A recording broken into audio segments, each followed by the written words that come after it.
Hermanos, he estado esta semana estudiando el Evangelio según San Juan y me he quedado realmente sorprendido de la joya que tenemos en nuestras manos, sinceramente. Seguramente alguien te habrá dicho en alguna ocasión, cuando le has preguntado, ¿y por dónde empiezo a leer la Biblia? Generalmente se suele decir, por el Evangelio según San Juan. Y yo no sé si lo decimos porque lo consideramos un evangelio muy sencillo y como una persona está empezando y no sabe nada de la Biblia, pues empieza por San Juan, pero alguien dijo en cierta ocasión que el Evangelio según San Juan es tan sencillo y tan fácil de entender que cualquier niño podría leerlo y entenderlo sin ningún problema. Pero al mismo tiempo también se ha dicho que es un evangelio tan profundo que puede volver loco a un auténtico teólogo, a un auténtico estudiante o indagador de verdades profundas. El Evangelio según San Juan es una auténtica joya, una auténtica maravilla. Les animo a que lo lean, tiene 21 capítulos, es muy fácil de leerlo, un par de capítulos por día, aunque te aseguro que en cuanto empieces a leerlo te vas a enamorar. Porque es un libro completamente diferente. Completamente diferente. De hecho, cuando vas a una escuela bíblica a estudiar la asignatura llamada los Evangelios, Mateo, Marcos y Lucas se llaman los Evangelios sinópticos y se estudian los tres juntos. Pero hay una clase para estudiar aparte, el Evangelio según San Juan, porque es, ya te digo, completamente diferente a los demás otros evangelios. Es el último que se escribió. El primer evangelio que se escribió fue Mateo, más o menos en la misma época en la que se escribió el evangelio según San Lucas. Tiempo más tarde se escribió el tercer evangelio, el que lleva el nombre de Marcos, y 70 años después de la muerte y resurrección del Señor Jesucristo, es decir, ya rozando el año 100 después de Cristo, Juan decide también contar en la historia de Jesús. Pero como dijimos la semana pasada, cuando leíamos y compartíamos el capítulo 1, es un evangelio diferente porque no es un evangelio que va dirigido, por ejemplo, a los judíos. Alguien ha dicho que si un no judío en aquella época le caía en las manos el evangelio según San Mateo, seguramente de entrada se iba a aburrir. Porque uno de los juegos, digo entre comillas, favoritos de los judíos es el tema de las genealogías. Retroceder en el tiempo, en la historia y recordar cómo se llamaba su padre, su abuelo, su bisabuelo, su tatarabuelo, y es algo que lo llevan en la sangre, es algo que lo han mamado desde pequeño, ¿no? Y en el Evangelio según San Mateo encontramos en el primer capítulo una enorme genealogía que va pues desde los tiempos de Abraham hasta el mismísimo Señor Jesucristo, pero eso a un gentil, a un griego le aburriría. No le llamaba para nada la atención, pero como fue escrito para los judíos, a los judíos eso les fascina, ¿no? Sin embargo, el Evangelio según San Juan, que fue escrito 70 años, como acabo de decir, después de la muerte y resurrección del Señor Jesucristo, es un Evangelio que, como vamos a ver ahora ahí en la pantalla dentro de un rato, Juan tiene que seleccionar muy meticulosamente las palabras, porque a estas alturas ya hay más gentiles convertidos que judíos convertidos al cristianismo, o al Mesías, al Señor, ¿no? Por lo tanto, el vocabulario tiene que ser diferente, porque hay términos que para un judío significan una cosa y para un gentil significan otra o simplemente no significan nada. La palabra Mashiach, Mesías, prácticamente es una palabra inexistente en el Evangelio según San Juan, es una palabra que no aparece mucho, y Juan escoge palabras como por ejemplo vimos el domingo pasado la famosa palabra logos, ¿os acordáis? Juan capítulo 1, porque el logos para el griego era el que había hecho el universo, el que le daba orden, el que ponía todo en su sitio, el que hacía que todo funcionara, y entonces él utiliza esa palabra que era muy conocida en el mundo de la filosofía griega, y la emplea, y entonces él dice el logos, ese que ustedes llaman el logos, el creador, que no tienen ni idea de lo que están hablando, yo os voy a hablar de él. Y presenta a ese logos como el creador del universo, presenta al logos como encarnado. Hoy hemos cantado una parte de una canción que hablaba acerca del verbo se hizo carne, Y vemos cómo Juan es una persona que no solamente tiene que seleccionar muy bien las palabras que va a utilizar, porque la audiencia, los lectores a los cuales va a llegar el Evangelio, son personas que no tienen mucho conocimiento de la Biblia, son gente que viene de un trasfondo pagano, de idolatría, un mundo de mitología griega. Entonces él tiene que ser muy cuidadoso en esto, sino que además tienen que tener presente, y cuando sepan esto van a entender por qué Juan utiliza tantas veces ciertas y determinadas palabras. Ya habían empezado a introducirse en las iglesias herejías, las enseñanzas de los famosos gnósticos, personas que decían Dios no pudo crear el mundo, porque el mundo, el cuerpo, la materia es malo. Por lo tanto, un Dios santo, un Dios bueno, un Dios perfecto no puede tener contacto con el hombre bajo ningún concepto, no puede tener contacto con la materia. Entonces ellos creían que había una serie de, así lo llamaban, emanaciones, ¿verdad? Y Jesucristo era una emanación de Dios que prácticamente no tenía nada que ver con Dios, y entonces Él sí, como no era divino, como no era santo, como no era Dios, como no era creador, Él sí podía tener contacto con el hombre, Él sí podía tener contacto con la materia, porque al fin y al cabo Él no era Dios. Y eso es lo que algunos gnósticos creían. Otros creían que este mundo, que ellos consideraban que era pecaminoso, malo, el cuerpo era la cárcel del alma, pues ellos decían que este mundo fue creado por los ángeles caídos. Los ángeles caídos fueron arrojados de la presencia del Señor, y como ellos eran tan malos, pero al mismo tiempo eran tan poderosos, pues ellos fueron los que crearon el mundo, los que crearon la materia, etcétera, etcétera. Sí, permítame la expresión, un cacao, un lío terrible que se estaba metiendo dentro de las congregaciones. Para colmo, había otra tendencia, otra herejía que se había metido con mucha fuerza en la iglesia, y era todo lo contrario. Era que Jesucristo era simplemente un hombre que había evolucionado con una serie de poderes que había ido adquiriendo con el paso del tiempo, pero no tenía nada que ver con la divinidad. Otros creían que Jesús era, como ellos llamaban literalmente, un espíritu descarnado. Un espíritu que cuando lo veías parecía un hombre, parecía un ser humano, pero en el fondo no era un ser humano. Realmente él no comía, no se cansaba, no tenía que dormir, no tenía ningún tipo de sufrimientos, porque era una especie de espíritu que cuando se manifestaba parecía un hombre, pero de hombre no tenía absolutamente nada. Fíjense, ante menudos follones y herejías se encontraba el apóstol Juan, y ahora tiene que presentar un evangelio convincente, claro y directo, y representar o presentar a Cristo de una forma correcta, de una forma adecuada, teniendo en cuenta la cantidad de herejías que ya se habían metido en la iglesia para este tiempo. Ahora, en este evangelio me ha llamado mucho la atención, vamos a poner la primera información en la pantalla, hay cosas que Juan omite completamente, ni las toca. Tenemos, por ejemplo, ahí, ustedes lo pueden ver, el nacimiento del Señor Jesucristo. Juan ni lo menciona. No es que no crea en Él, evidentemente, sino que como vimos la semana pasada, el Evangelio empieza diciendo en el principio era la palabra y la palabra era Dios. Es decir, va antes de Génesis 1.1. Antes de Génesis 1.1, va a la eternidad para demostrar que no solamente Jesucristo tuvo un nacimiento físico, sino que Él era un ser eterno, ¿verdad? Creador, que en un momento determinado decide humanarse, decide tomar forma de hombre y venir a este mundo. Por lo tanto, él, el tema del nacimiento, como ya sabe que lo han tocado otros evangelistas, como por ejemplo Mateo, como por ejemplo Lucas, él ese tema no lo toca. Tampoco habla del bautismo, no es algo a lo cual Juan le quiera dar énfasis. No habla de las tentaciones del Señor Jesucristo, que aparecen muy bien explicadas en algunos evangelios.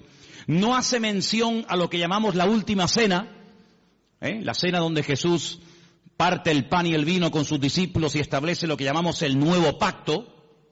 No habla de la agonía de Cristo en el huerto de Getsemaní, donde allí es machacado, donde allí es triturada su voluntad y donde allí, digamos, se rinde completamente al Padre diciendo no se haga mi voluntad sino la tuya. Eso ni lo toca. No habla tampoco de la ascensión de Cristo. Si quieres buscar ese tema, ese momento, en Juan no lo busques porque no lo vas a encontrar. Tampoco habla de parábolas, Por ejemplo, el Evangelio según San Mateo está lleno de parábolas. ¿Por qué? Porque él intenta presentar el reino de Dios, pero sin embargo Juan lo que intenta presentar al rey del reino de Dios, que es el Señor Jesucristo, por lo tanto no habla de las parábolas. Tampoco aparecen milagros de liberaciones de demonios. Incluso la palabra milagro, él la sustituye por una palabra que es la palabra moftim, en plural, que es la palabra señales. Y es la palabra que aparece, fijaros a dónde se remonta Juan. Juan era un hombre con un conocimiento de la palabra tremenda, tremenda. Él se remonta al llamamiento de Moisés, allí en Éxodo, capítulo 4, donde Moisés habla mal, Moisés dice, no me van a creer, no me van a oír, y entonces el Señor dice, no, yo te estoy diciendo que te van a oír, yo te estoy diciendo que te van a recibir, que tú vas a sacar a mi pueblo y lo vas a traer aquí, y tú estás diciendo que no. Es decir, ¿me estás llevando la contraria? Pues te voy a enseñar lo que le pasa a una persona cuando habla mal. Mete la mano en tu pecho. Metió la mano en el pecho y le dice, sácala ahora. Y cuando la sacó, estaba totalmente leprosa. Y se vuelve a meterla. Sácala, ya está limpia. Él se quedó, esa lección se le quedó grabada en su mente, y él se dio cuenta que su propia hermana, María, cuando habló mal de él, le pasó exactamente lo mismo que a él le pasó, quedó leprosa durante un tiempo por dudar y por hablar mal de los hijos de Israel. ¿Qué te parece? Y no solamente eso, sino que le dice, ¿y ahora qué tienes en tu mano? Dice, tengo una vara. Dice, tírala al suelo, y se convirtió en serpiente. Si le estás dando lugar al enemigo, cada vez que hablas mal. Cógela por la cola y volvió otra vez a convertirse en vara, a convertirse en palo. Estas dos señales no las olvides en tu vida. Cuando vayas a Egipto, muéstrales estas dos señales para que ellos aprendan a hablar y para que sepan lo que puede ocurrir cuando una persona utiliza mal el poder de la lengua y puede darle lugar al enemigo. Así que estas señales, esa palabra moftim, es la misma que utiliza Juan en su Evangelio cuando dice que el Señor Jesucristo hizo muchas señales, las cuales no están escritas en este libro. Dejadme que os lea este versículo. Jesús hizo además muchas otras señales en presencia de sus discípulos, las cuales no están escritas en este libro. Él lo dice bien claro.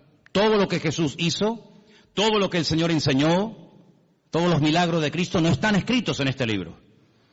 Pero estas se han escrito para que creáis que Jesús es el Cristo, el Mesías, el Hijo de Dios, y para que creyendo tengáis vida eterna. Así que él emplea la palabra señales, y ahora después hablaremos un poquito de eso. Así que estas cosas que les he mencionado no aparecen en el Evangelio según San Juan, pero mira tú por dónde. Si Juan no hubiera escrito su Evangelio, todas estas cosas que vamos a ver a continuación, la siguiente por favor, nunca sabríamos absolutamente nada de estas cosas que vamos a mencionar ahora, porque no las menciona ni Mateo, ni Marcos, ni Lucas. Si yo les preguntara a ustedes, sin leer el Evangelio según San Juan, cuál fue y dónde hizo el Señor Jesucristo su primer milagro, nunca lo sabríamos. Nunca sabríamos que el primer milagro de Cristo fue en Caná de Galilea, convirtiendo el agua en vino. Porque nadie lo menciona, pero Juan sí. Bendito sea el Señor, porque le reveló y le mostró a Juan dicho milagro, ¿sí o no? Menciona además algo muy interesante, la conversión o la conversación que tuvo en capítulo 2 con Nicodemo. Esa conversación no aparece por ninguna parte en los otros evangelios. Es una conversación interesantísima, allí en Juan capítulo 3. A Juan le gusta mucho las conversaciones de Cristo con otras personas. Por ejemplo, en el 2 está el milagro de las bodas de Caná, en el 3 está la conversación con Nicodemo, en el 4 ¿qué está? La conversación con la mujer samaritana. Si no hubiera sido por Juan, nunca hubiéramos sabido que Jesús se detuvo junto al pozo en Samaria y le habló a una mujer samaritana y allí pues le dijo cosas tremendas y allí él se reveló como quien verdaderamente él era, solamente en Juan. Si no se hubiera escrito el Evangelio según San Juan, nunca habríamos oído de que sanó a un paralítico en el capítulo 5 en el estanque de Betesda, que hacía 38 años que estaba esperando el movimiento del agua. Fíjate tú por dónde, hermano, me quedé sorprendido, y es así. Si no hubiera sido por Juan, nunca hubiéramos oído hablar de Lázaro. La resurrección de Lázaro, su amigo en Betania, solamente la encontramos en el capítulo 11 del Evangelio según San Juan. Nunca nos hubiéramos enterado de que el Señor Jesucristo se agachó para lavarle los pies a sus discípulos, porque eso no lo cuenta ningún otro evangelista más que solamente Juan. Nunca hubiéramos recibido o tenido una enseñanza que va, fíjate, desde el capítulo 14 hasta el capítulo 17 del Evangelio según San Juan, hablando acerca del ministerio, de las funciones del Espíritu Santo, el bendito Consolador. Por ejemplo, él dijo, no os pongáis tristes, no os dejaré huérfanos, os conviene que yo me vaya, porque si yo no me fuese, el Consolador no vendría. Pero cuando Él venga, porque yo le voy a rogar al Padre que os envíe otro Consolador para que esté con vosotros para siempre, Él me glorificará a mí. Él os guiará a toda la verdad. Él os hará saber lo que ha de venir. Él tomará de lo mío y os lo hará saber a cada uno de vosotros. Él además convencerá al mundo de justicia, de pecado y de juicio. ¿Qué te parece? Una enseñanza profunda del Espíritu Santo solamente en San Juan. Nunca habríamos oído el comentario despectivo, la crítica que Judas hizo cuando vio a una mujer que derramaba sobre él un vaso de alabastro con el nardo puro, aquel perfume, dice que se llenó toda la casa, y cuando él dice, qué desperdicio tan grande, haber derramado todo este perfume sobre el cuerpo de Jesús, qué desperdicio tan grande, esto vale más de 300 denarios, un año entero de trabajo, total derramado sobre Cristo así, en un momento. Eso aparece en San Juan. Así que es un evangelio que nos da muchísima información, pero es un evangelio diferente, ¿por qué? No solamente porque cuenta cosas que ningún otro evangelista contó, sino que los demás evangelistas, Mateo, Marcos y Lucas, nos hablan y se centran fundamentalmente en el ministerio de Jesús en el norte del país, en lo que conocemos con el nombre de Galilea. Él se quedó a vivir durante mucho tiempo en Galilea, sobre todo en la ciudad de Capernaum, el pueblo de Naún, y los evangelios, los 3 primeros, nos cuentan lo que hacía allí. Pero sin embargo Juan cambia de escenario y comienza a hablarnos de cosas que Cristo hacía en el sur del país, en Judea y sobre todo también en la ciudad de Jerusalén. Ahora, es interesante porque en el propósito del libro que hemos leído esta tarde, Juan reconoce que todo lo que el Señor Jesucristo hizo, nunca, ningún autor, ni él mismo, podía haberlo escrito. Hay, por ejemplo, un versículo muy interesante en San Juan, os lo leo, capítulo 21, que dice, hay otras muchas cosas que Jesús hizo. Estamos en el 21-25. Las cuales, si se hubieran escrito una por una, pienso que ni aún en el mundo cabrían los libros que se habrían de escribir.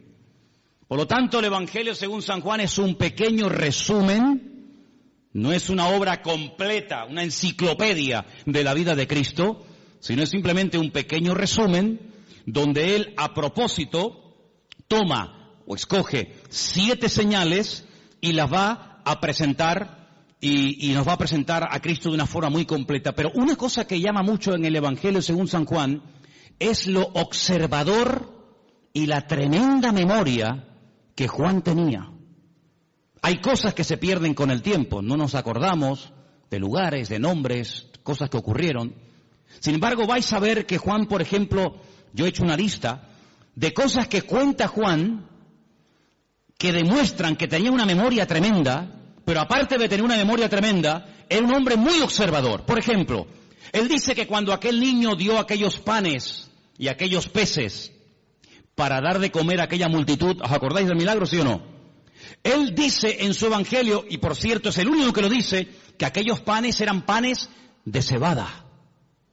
Qué curioso, ¿no? Son panes de cebada. No son panes de trigo, no son panes de maíz, no son arepas, ¿no? Sino son panes de cebada. Qué curioso, ¿no? Después dice, por ejemplo, que cuando el Señor en una de las ocasiones calma la tempestad en el mar de Galilea, habían remado 5 kilómetros. Otros evangelistas dicen, después de haber remado un rato, Juan dice, no, un rato no, remamos 5 kilómetros. Qué curioso, ¿no? Después se da cuenta de que en el primer milagro en las bodas de Caná de Galilea, no solamente dice que Jesús dijo llenar las tinajas hasta arriba, sino dice que había 6 tinajas. No dice, bueno, había tinajas, sino las cuenta, porque si no las cuenta, ¿cómo lo sabe? 1, 2, 3, 4, 5, 6 tinajas había llenas de agua que después se convirtieron en vino. Es el único que menciona, fíjate qué detalle tan curioso, esto es una persona muy observadora, pero no solamente observadora, sino que además si no estás allí, tú no te enteras. Porque les quiero decir que el único que se la jugó y que fue valiente y que estuvo al pie de la cruz hasta que murió fue Juan. Y por eso él dice que hay un momento, mientras él está agonizando en la cruz, hay un momento en el que los soldados comienzan a decir, oye, la túnica que lleva puesta este hombre es buenísima. Es una pena romperla en pedazos y un trozo para ti y otro trozo para ti. ¿Por qué no nos rifamos y echamos suertes? Y dice la Biblia que echaron suertes y a uno le tocó y se la llevó. Eso solamente lo cuenta Juan, que se rifaron la ropa del Señor. Después dice que cuando se llevan a ungir a Cristo al sepulcro, algunos dicen que lo envolvieron en una sábana y ya está. Juan dice, no, lo envolvieron en una sábana y le pusieron mirra, le pusieron aloe y había 100 libras entre mirra y aloe para envolver, para ungir el cuerpo del Señor. Es el único que dice que Nicodemo se llevó el cuerpo de Cristo para ungirlo. Es el único que dice que aquella mujer que derramó el vaso de alabastro, el vaso de nardo puro sobre el cuerpo de Jesús, dice que no solamente lo derramó, sino que toda la casa olió al perfume que olía el Señor Jesucristo. Otro detalle muy interesante. Después, por ejemplo, una de las cosas muy interesantes es que él dice que el templo de Jerusalén se tardó 46 años en ser restaurado y decorado por el rey Herodes, el único que lo dice. Es el único que menciona el detalle, muy interesante por cierto, que en Juan capítulo 4 dice que los samaritanos y los judíos como que no se llevaban entre ellos. Había un pique ahí, ni los samaritanos podían ver a los judíos, ni los judíos a los samaritanos. Son detalles muy significativos de un hombre que se fija mucho. Luego, algo que me ha llamado mucho la atención del Evangelio según San Juan, es que es un hombre que menciona lugares de Jerusalén porque se ve que conoce y se sabe muy bien mover en la ciudad de Jerusalén. Por ejemplo, menciona la puerta de las ovejas, capítulo 5, verso 2. Menciona el estanque de Betesda, capítulo 5. Menciona el otro estanque que hay en la otra punta de la ciudad, el estanque de Siloé, capítulo 9. Menciona una puerta que se llama el pórtico de Salomón, donde años más tarde o tiempo más tarde iría con Pedro, y allí orarían, ¿se acuerdan? Por el paralítico que estaba allí en la puerta del templo. Es el único que menciona el torrente de Cedrón, ese barranco que divide la ciudad del Monte de los Olivos. Él dice que el Calvario, aquel monte tenía forma de calavera, lo registra también en su libro. Es un hombre, ya digo, tremendamente observador, una persona que conoce la ciudad de Jerusalén y se mueve por ella, diríamos, como pez en el agua. Ahora, en cuanto al tema de las herejías, Juan quería dar una imagen, una visión completa del Señor Jesucristo. Porque en aquellos tiempos estaban, como dije al principio, los que creían que Él no era un hombre, sino una especie de espíritu que se aparecía en forma humana, y estaban aquellos que decían que era tan divino, que no era un hombre. Claro, ¿cómo casar, cómo unir estas dos herejías?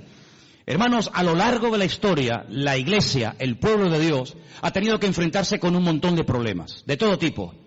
Pero algo que el enemigo ha utilizado y seguirá utilizando hasta el final de los tiempos contra nosotros, contra el pueblo de Dios, es tratar de meter sutilmente en las congregaciones lo que llamamos o conocemos con el nombre de herejías. ¿Qué es una herejía? Bueno, vamos a definirlo de la siguiente manera. El diablo sabe perfectamente que cuando uno conoce la verdad, cuando uno tiene un encuentro con él, cuando uno conoce la verdad, pues sabe diferenciar perfectamente lo incorrecto. Ya el ejemplo que hemos puesto en otras ocasiones, aquel hombre que trabajaba en un banco manejando todo el día divisas, manejando todo tipo de monedas. Antes había más que ahora, hoy en día con el tema del euro muchas monedas no existen, pero antes cuando viajabas por Europa, cada país tenía su moneda y tenías que cambiar franco, tenías que cambiar libras, tenías que cambiar pesetas, bueno, ya eso prácticamente ha desaparecido. Pero le preguntaron un día a un hombre que manejaba constantemente divisas. Me imagino que habrás tenido que estudiar muchísimo, ¿no? Hacer muchos cursos para diferenciar los billetes falsos de los verdaderos. Y él dijo, jamás en mi vida yo he hecho un curso para estudiar billetes falsos. Y entonces, ¿cómo sabes diferenciar uno falso de uno verdadero?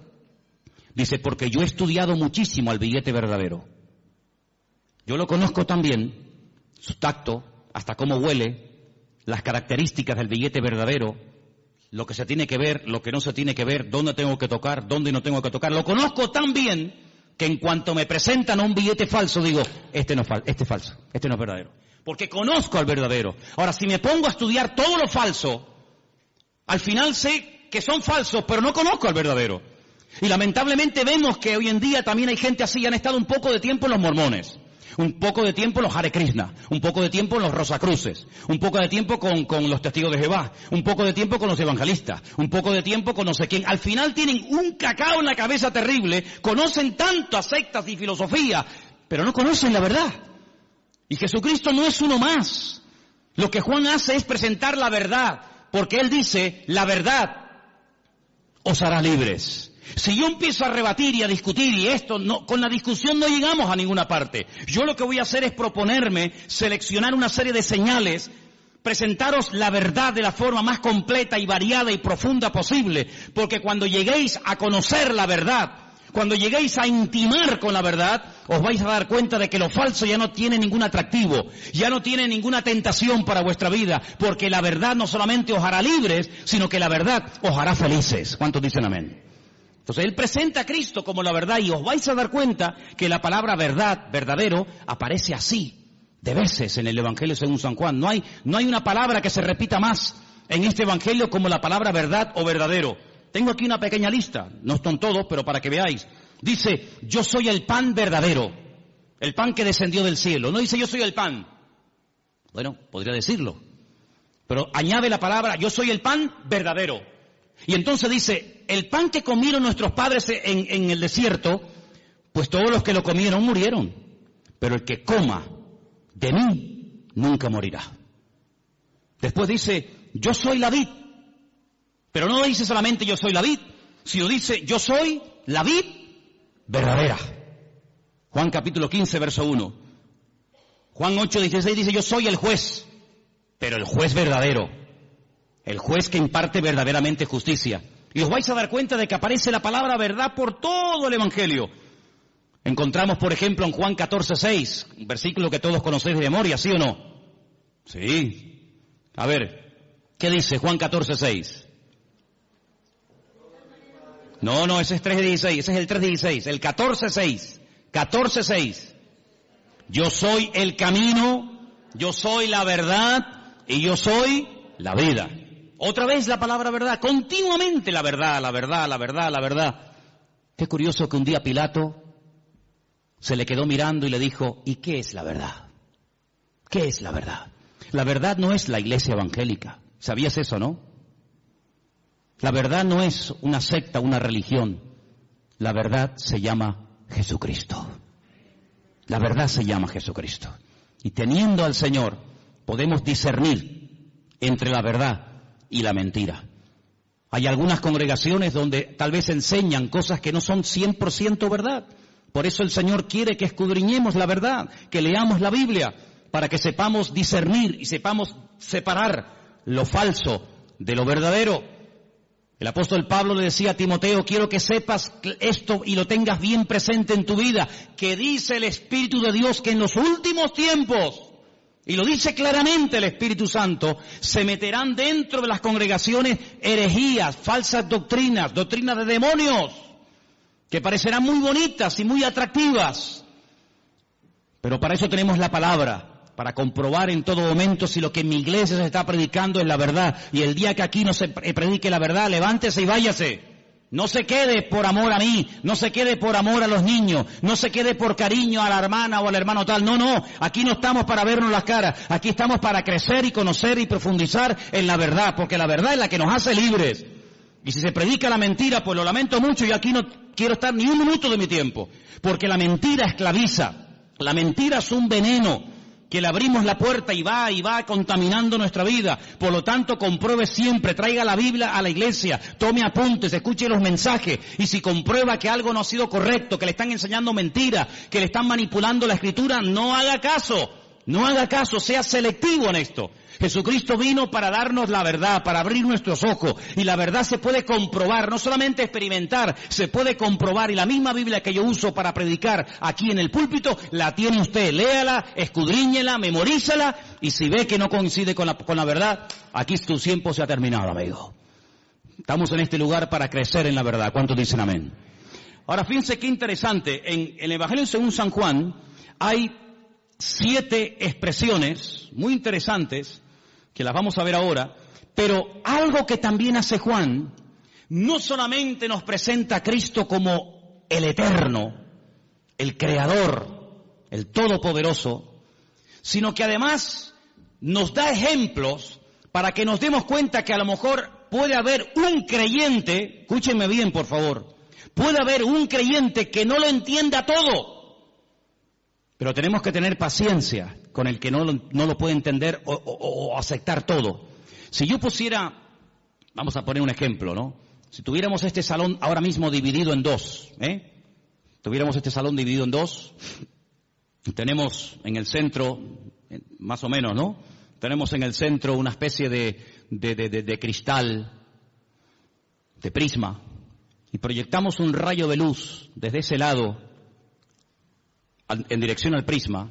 Todos los que están a mano izquierda verían solamente un rayo de luz, pero todos los que están a mano derecha verían 7, en 7 colores diferentes. Si yo les pregunto a los de la mano izquierda, ¿ustedes qué están viendo? Y me dicen, un rayo de luz. ¿De qué color? Blanca. ¿Seguro que veis uno solo? Contarlo bien, sí, uno solo. Vosotros, hermanos, ¿qué estáis viendo? Pues estamos viendo 7 rayos de 7 colores diferentes, pero ¿cómo puede ser que unos vean 7 y otros vean 1? ¿Quién está viendo la verdad? Todos. Lo que pasa es que unos están a un lado y otros están a otro lado. Y estos, por estar en un lado, ven más que los que están en otra parte. ¿En qué lado te encuentras de tu relación con el Señor? Hay gente que no ve más allá de lo que ven sus ojos, y por eso se hunden. Por eso se desaniman, porque no ven más allá. Y como le dijo el Señor a Pedro, no pones la mira en los 7 rayos, no pones la mira en las cosas de arriba, sino en las de la tierra. Y claro, cuando uno mira a lo de la tierra se derrumba. Cuando uno mira a lo de la tierra uno se deprime, la fe te la destruye el mundo. Pero cuando tú levantas la mirada, tú ves más allá. Y eso es lo que Juan quiere. No solamente presentarnos al Señor Jesucristo como divino, como creador, como un ser eterno, sino que también lo presenta como humano. Y fijaros las citas que os voy a dar para los que tomen nota, ¿no? En capítulo 2, verso 15, vemos a Cristo enfadado, con un látigo. Comienza a echar fuera a todos los que vendían en su casa y los llama ladrones. Me habéis convertido mi casa en cueva de ladrones. En el capítulo 4, verso 6, te lo encuentras cansado y sediento junto a un pozo, pidiendo un vaso de agua a una mujer samaritana. El Verbo hecho carne, cansado del camino, pidiendo agua. Sus discípulos en el capítulo 4, verso 31, le daban de comer, porque lo notaban que era la hora de comer y él no había comido. En el capítulo 11, prácticamente todo el capítulo te lo encuentras llorando, quebrantado, emocionado, identificándose con el dolor de haber perdido a un amigo, a un ser querido. En el capítulo 1 y en el capítulo 8, verso 58, te lo encuentras en su preexistencia, Te lo encuentras que él sabe perfectamente lo que tiene la persona. Por eso Cristo no es un hombre que hace muchas preguntas. Ponte un día a hacer un estudio, te animo a que lo hagas. Empieza a buscar en la Biblia cuántas preguntas Cristo hacía. Generalmente muy pocas. Y la pregunta es ¿por qué? ¿Por qué Jesús no preguntaba cosas a la gente? Porque Él tiene todas las respuestas. Porque Él sabe todas las respuestas. Nosotros para saber ciertas cosas tenemos que preguntar, ¿y cómo fue? ¿Y dónde no fue? ¿Y quién estaba? ¿Y quién no estaba? ¿Y estabas tú? ¿No estabas tú? ¿Y fue arriba? ¿Fue abajo? ¿Era de noche? ¿Era de día? Tenemos que hacer muchas preguntas. Él no hace apenas preguntas porque Él tiene todas las respuestas. Encontramos en el capítulo 17, verso 5, a Jesús. Lo encontramos diciendo que Él tuvo gloria con el Padre. La misma gloria que tenía el Padre, Él la tenía. Y lo encontramos bajando del cielo en el capítulo 6. Pero fíjate tú qué interesante.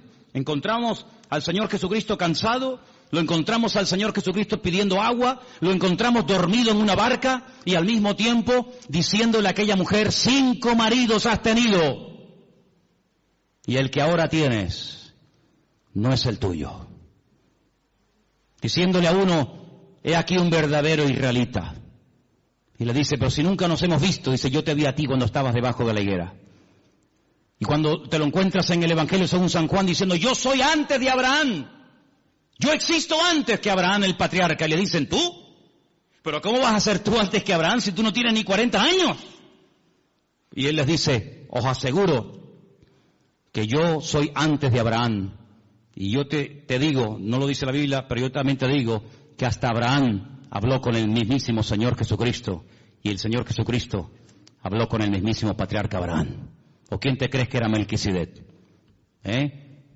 Melquisedec, Melech Tzadik, el rey de justicia, sin genealogía, sin padre, sin madre, sin principio de fin ni de días. Allí estaba el Señor, dándole pan y vino al patriarca Abraham, y el patriarca Abraham dándole los diezmos a Melquisedec, el rey de Salem, el rey de justicia. ¿Qué te parece? Ahora, a lo largo del capítulo, a lo largo del libro del Evangelio según San Juan, encontramos en 7 ocasiones al Señor Jesucristo utilizando la expresión anojí. En hebreo hay 2 formas de decir yo. La habitual, la común, la que se suele utilizar siempre, la que todo el mundo usa es aní. Aní, yo, aní. Pero cuando Dios dice yo, generalmente Él utiliza otro yo que no lo utiliza el ser humano. Es el yo, el pronombre personal, primera persona, que utiliza Dios, y es anojí. Anojí es yo cuando habla Dios y aní es yo cuando habla un ser humano. En el Evangelio según San Juan encontramos 7 anojí. Juan 6:48, anojí lejen jaim, yo soy el pan de vida, el pan verdadero. Anojí or haolam, Juan 8:12, yo soy la luz del mundo. Encontramos al Señor diciendo, yo soy la puerta de las ovejas, Juan 10:7. Encontramos en Juan 10:11 diciendo, yo soy el buen pastor. Lo encontramos en Juan 11:25 diciendo, yo soy la resurrección y la vida. Lo encontramos en Juan 14:6 diciendo, yo soy el camino, la verdad y la vida. Y lo encontramos en el 15:1 diciendo, yo soy la vid verdadera. Y todas las veces que dice eso, dice anojí, anojí, anojí. Por eso la gente se quedaba diciendo, ¿pero qué está diciendo? Hoy en esta iglesia ha habido algo impresionante que a mí me ha impactado muchísimo. Y es que se ha cantado y se ha pronunciado el verdadero nombre de Dios. El nombre que habéis pronunciado esta tarde en esa canción, que después la vamos a cantar al final, otra vez más, es el verdadero nombre de Dios. Y ese nombre tiene que ver con la existencia, tiene que ver con la existencia misma. Nadie le ha dado existencia a Él le da existencia a todas las cosas.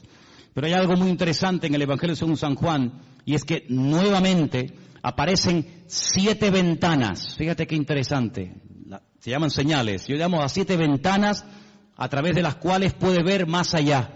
Porque algo que tenemos que tener presente, y Juan lo hace de una forma muy sutil, pero muy bien presentada, es que cuando te habla de un milagro, cuando te habla de algo que hace el Señor, Él te deja como en puntos suspensivos para que tú pienses y veas que no solamente es un milagro, algo que ocurre en un momento puntual del tiempo, sino que es una señal, es una forma de indicarte que detrás de ese milagro hay una manifestación de la gloria de Dios.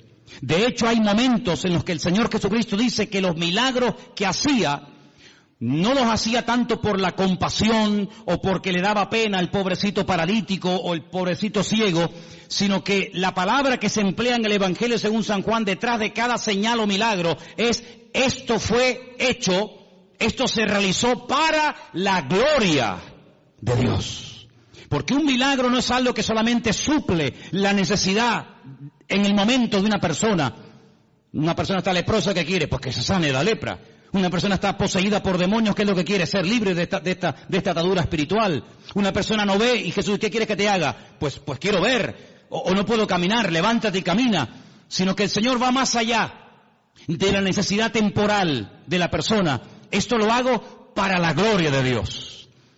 Cuando le dicen los discípulos en Juan capítulo 9, ¿y este hombre que no tiene ni ojos, que están huecas las cuencas, no tiene el globo ocular, este hombre, esto es algo terrible. Esto no es normal que una persona nazca con las cuencas de los ojos vacías. El padre tuvo que cometer un pecado terrible, ¿no? Y este es el castigo de Dios, o él mismo. Y Jesús le dijo, ni una cosa ni otra.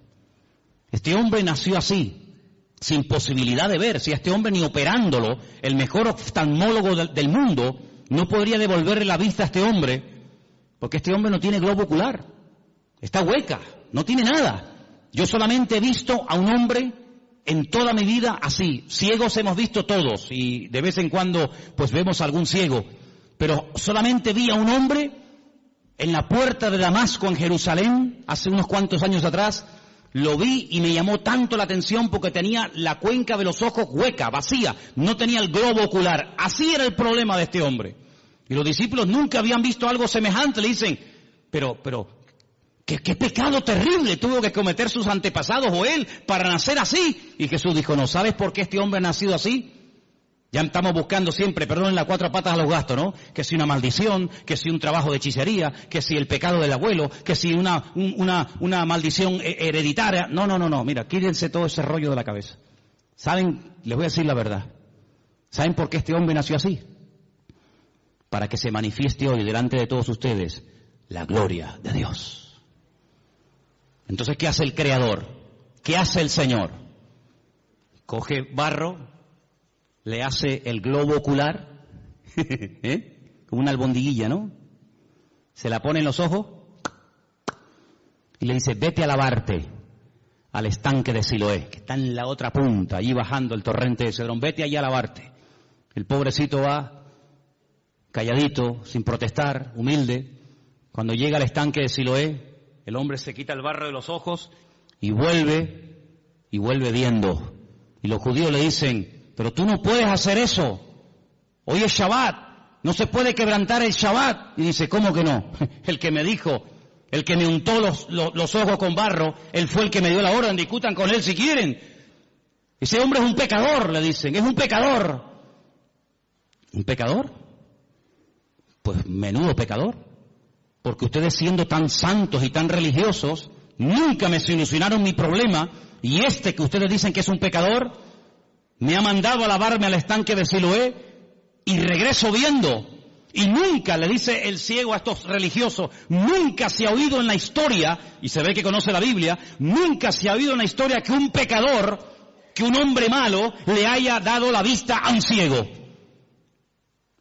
Y además solamente os digo algo, yo solamente sé que antes era un ciego y que ahora veo. Y llaman a los padres y entrevistan a los padres, le dicen, ¿este es vuestro hijo? Dice, sí. Dice, ¿cómo recobró la vista? Y los padres dicen, no sé, pregúntenle a él tiene edad suficiente, tiene 40 años, pregúntenle a él. Y ahí empieza un tira y una floja, que si sí, que si no, que si se puede, que si no se puede. Hermano, el cumplimiento de un mandamiento no evita o no nos impide que cumplamos otros. Si yo por cumplir con un mandamiento me olvido de que la Biblia no solamente tiene uno, sino tiene cientos de mandamientos, estoy cometiendo una gravísima equivocación. Estoy haciendo un sobreénfasis sobre algo que ni siquiera prohíbe la Biblia. Y este hombre al final, con un humor tremendo, le dice, ¿será que me estáis preguntando tantas cosas porque también ustedes se quieren convertir en discípulos de él? Y le dicen, nosotros no tenemos necesidad de convertirnos ni ser discípulos de nadie. Y lo echaron de la sinagoga, dice la Biblia. Lo echaron. Claro, cada vez que lo veían en el culto, amigo, era un testimonio. Y Jesús se lo encuentra al día siguiente, le dice, ¿qué te pasó? Y le dice que me echaron de la sinagoga. No me dejan congregarme. Se enfadaron contigo. Y le dice Jesús, ¿tú crees en el Hijo del Hombre? ¿Tú crees en el Mesías? Dice, ¿y quién es ese? Dice, yo, el que estoy hablando contigo. Dice, claro, Señor, ¿cómo no voy a creer en ti? Increíble, ¿eh? Todo esto lo cuenta San Juan. Si no fuera por este hombre, si no fuera por este evangelio, nos hubiéramos perdido cosas tremendas. Pero sobre todo algo que me llama la atención, que yo creo que Juan lo hizo a propósito. Lo dejó para el final, y quiero que lo leamos en esta tarde, es el capítulo 21, donde se produce algo que ni Mateo, ni Marcos, ni Lucas jamás contaron. Yo no sé si les dio vergüenza o por respeto, no lo sé, pero nunca fueron capaces de tocar este tema. Pero otra vez encontramos una característica típica del Evangelio según San Juan, y son las conversaciones que tiene con distintas personas. Lo vimos hablando con la samaritana, lo vimos hablando con Nicodemo, y ahora vamos a ver a Jesús en el capítulo 21, casi al final del libro, hablando con un discípulo. Capítulo 21, Jesús se aparece a sus discípulos. Qué interesante. Después de esto, Jesús se manifestó otra vez a sus discípulos junto al mar de Tiberias, y se manifestó de esta manera. Qué interesante, ¿no? Estaban juntos, cuenten, Simón Pedro, Tomás el Didimo. ¿Qué significa el Didimo? ¿O el Dídimo? ¿Qué significa? Significa el gemelo. Tomás era hermano gemelo de otro. Natanael, el que era de Caná de Galilea, los hijos de Zebedeo, hijos, hablan plural, ¿quiénes eran? Juan y Santiago, y otros 2 de sus discípulos. Simón Pedro les dijo, voy a pescar. Ellos le dijeron, vamos también nosotros contigo. Fueron y entraron en una barca, y aquella noche no pescaron nada, toda la noche, para arriba, para abajo, echa la red aquí, echa la red, nada. Cuando ya iba amaneciendo, fíjate tú, amaneciendo ya, se presentó Jesús en la playa, mas los discípulos no sabían que era Jesús. Estaban cansados, estaban reventados, toda la noche pescando. Además, cuando tú estás pescando, los que habéis ido alguna vez a pescar, cuando uno está pescando, las horas se te pasan volando, disfrutas que no veas. Pero cuando estás hecha y no pican, es aburridísimo, estás hasta de mal humor. Les dijo Jesús, hijitos, ¿tenéis algo de comer? Ellos le respondieron, no tenían ni para comer. Increíble. Jesús les dijo, echad la red a la derecha de la barca y hallaréis. Entonces la echaron y ya no la podían sacar por la gran cantidad de peces. Qué milagro, Así, en segundos, lo que no hicieron en toda la noche. Verso 7. Entonces aquel discípulo a quien Jesús amaba, le dijo a Pedro, es el Señor. Es el Señor, esto solamente pasa por la mano de Dios. Es el Señor. Simón Pedro, cuando oyó que era el Señor, se ciñó la ropa, porque se había despojado de ella, se echó al mar y se echó a nadar hasta la orilla. Y otros de sus discípulos vinieron con la barca arrastrando la red de peces, pues no distaban de tierra sino como unos 200 codos. Y al descender a tierra, vieron brasas puestas y un pez encima de ellas y pan. ¿Se han preguntado alguna vez, ¿y de dónde sacó el Señor este pez? No tenía red, no tenía caña. El Señor no necesita nada de esto. Seguramente le habrá dicho a uno, para el fuego. Y hace, no hay problema. Jesús le dijo, traed de los peces que acabáis de pescar. Y fíjate qué curioso, otra vez lo que dije al principio, qué observador es este hombre. Otro hubiese dicho, había un montón de peces, Manolo, un montón, pero fíjate lo que dice Juan. Subió Simón Pedro y sacó la red a tierra llena de grandes peces, y podía haber puesto el punto y ya está. Pero Juan dice, no, la red estaba llena, y Juan los tuvo que contar, hermanos. Tuvo que fijarse, porque si no, o esto es una mentira, o de dónde sacó este dato. Es que él estaba allí, y él dice, la red estaba llena, pero había 153. Y aún siendo tantos, la red no se rompió. Recuerda que el versículo 11 dice, grandes peces, 153. Bueno, ¿y por qué no fueron 205, 89, 34? ¿Por qué 153? ¿Y por qué lo dice? ¿Será que esto es una forma de rellenar un texto? Siempre hemos dicho y hemos enseñado que en la Biblia no sobra nada. Amén, hermanos. Todo tiene una razón, todo tiene una explicación. El idioma hebreo es alfanumérico. Las letras son números, los números son letras. Juan hace así y dice 153. Juan es judío, Juan no es canario, no es alemán, no es latinoamericano, Juan es judío. Juan ve letras y al momento ve números y ve letras. Es la mentalidad, está en el chip del cerebro del judío. El judío hace así y ve una palabra y sabe cuánto suma la palabra, porque cada letra es un número y cada número es una letra.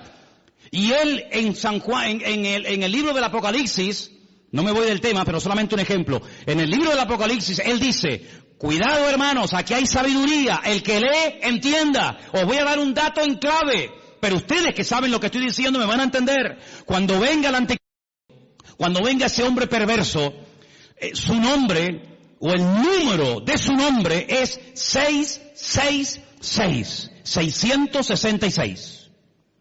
Claro, hay muchos nombres que coinciden. Por ejemplo, otro día cuando les comentaba el tema, cuando decide Shechem ben Hamor, Siquén, hijo de Amor, suma 666, curiosamente. Pero Juan es un hombre, como buen judío, que conoce el tema de las letras y de los números. Y él te está dando el valor numérico del nombre de ese político de los últimos tiempos. Pero ahora, volviendo a Juan 21, te dice 153. Y al momento él sabe lo que significa 153. Claro, el que no sabe esto, vos dices, bueno, pues 153, no, espérate. Anoji Elohim. Si pusiéramos aquí en una pizarra la palabra Anoji Elohim, yo soy Dios, suma 153. Es decir, esta es la firma, amigo. Cuando ves un cuadro, dices, qué hermoso, a ver. Picasso. ¿Quién hizo este cuadro? Goya. ¿Quién produjo este milagro? Así, en segundos, lo que no pudimos hacer en toda la noche. 153. ¿Quién hizo esto? Anoji Elohim. Yo soy Dios, yo soy el Todopoderoso. ¿Cuántos dicen amén? Entonces le pone el cuerpo, mi madre, ay Señor. Les dijo, venid, coman. Ya saben quién ha hecho esto. Ani Elohim. Le dice a sus discípulos, o sus discípulos no se atrevían a preguntarle, ¿y tú quién eres? ¿Tú quién eres? ¿Se acuerdan que una vez en la barca, cuando calmó el viento y la tempestad, se empezaron a preguntar unos a otros y dice, ¿quién es este? ¿Quién es? Porque habla muy bien, obra de maravilla, sana enfermos, pero ya calmar un mar en tempestad, eso es algo que nos vuelve locos. ¿Quién es este? Y ahora dicen, ¿quién es? Pero no se atrevían, porque sabían que era el Señor. Vino pues Jesús, tomó el pan, lo dio, asimismo el pescado. Esta era la tercera vez que Jesús se manifestaba a sus discípulos, después de haber resucitado de los muertos. Ahora ya están a gusto, ya están las barrigas llenas, ya han comido. Y ahora Jesús le dice a Pedro, Pedro, ven un momento, ven. ¿Cuántos había? Por eso le dije, cuenten cuántos discípulos hay. Había un montón, había un montón. Pero ahora solamente le dice a Pedro, a Simón Pedro. Simón, ven. Simón es Shishon. Viene del verbo lishtot, que significa escuchar. Shema, Simón, ven, escúchame un momento. Escuchar es obedecer. Escuchar es interiorizar. Shishon, ven para acá. Simón, hijo de quién? De Jonás. Es una contradicción. Tienes un nombre, Pedro, tienes un nombre que es una guerra, llevas una guerra. Shishon, el que escucha a Dios. Y Jonás, el profeta rebelde. ¿Cómo puede ser que por un lado oiga y por otro lado seas un rebelde? Ven acá, Pedro, esto no puede ser así. Hay un divorcio, ahí hay una falta de equilibrio en tu vida. Y le dice, Simón, hijo de Jonás, ¿tú me amas más que estos? Y le dice, sí, Señor, sí. ¿Tú sabes que te amo? Y le dice, apacienta mis corderos. Ahora, el Evangelio según San Juan nos llegó a nosotros escrito en griego. En el griego hay 3 palabras para definir la palabra amor. Ágape, eros y fileo. En el texto griego se aprecia lo que en español, no sé en alemán, pero en español no se aprecia. En español es me amas y me amas. Y la respuesta es tú sabes que te amo, tú sabes que te amo, tú sabes que te amo. No notas ahí un juego de palabras, pero aquí hay mucho más que eso. Jesús le dice, Simón Pedro, ¿tú me agapeas? Y Simón Pedro le responde, sí Señor, yo te fileo. No, yo no te estoy preguntando eso. Yo te estoy preguntando si tú me agapeas, si tú me amas a mí como yo te amo a ti. Con ese amor perfecto, ese amor de Dios. Y Pedro le dice, sí Señor, tú sabes que yo te fileo, tú sabes que yo te amo como un amigo. Pero es que yo no te estoy preguntando si tú quieres ser mi amigo. Yo no te estoy preguntando si yo te caigo bien. Yo te estoy preguntando si tú darías la vida por mí, porque tú sabes que el amor que yo tengo por ti es que de tal manera amé al mundo que di mi vida por el mundo. Entonces yo te estoy preguntando si tú me amas a mí como yo te he demostrado amarte a ti. Y Pedro le dice, Señor, tú sabes que yo ahí no llego, tú sabes que yo te fileo, pero yo no te agapeo. Y entonces al final, cuando el Señor ya se lo pregunta 3 veces, y Pedro capta la idea, y Pedro se da cuenta por dónde van los tiros, le dice en versículo 17, Pedro se entristeció. ¿Por qué? Porque Pedro reconoció que no podía llegar al nivel que el Señor le está pidiendo. Entonces, ¿qué le confiesa? Tú lo sabes todo. Tú sabes que yo soy un petardo como persona. Yo he fallado. He metido la pata. Menosprecié a todos estos. Dije que no te iban a traicionar, que no te iban a vender, que te iban todos a abandonar, pero yo no. Y al final resulta que que no abre la boca, pero que estuvo allí al pie de la cruz, es el que estuvo y resulta que yo te estaba negando delante de los romanos. Tú lo sabes todo, tú sabes que yo no doy la talla. Tú sabes que te negué, tú sabes que no estuve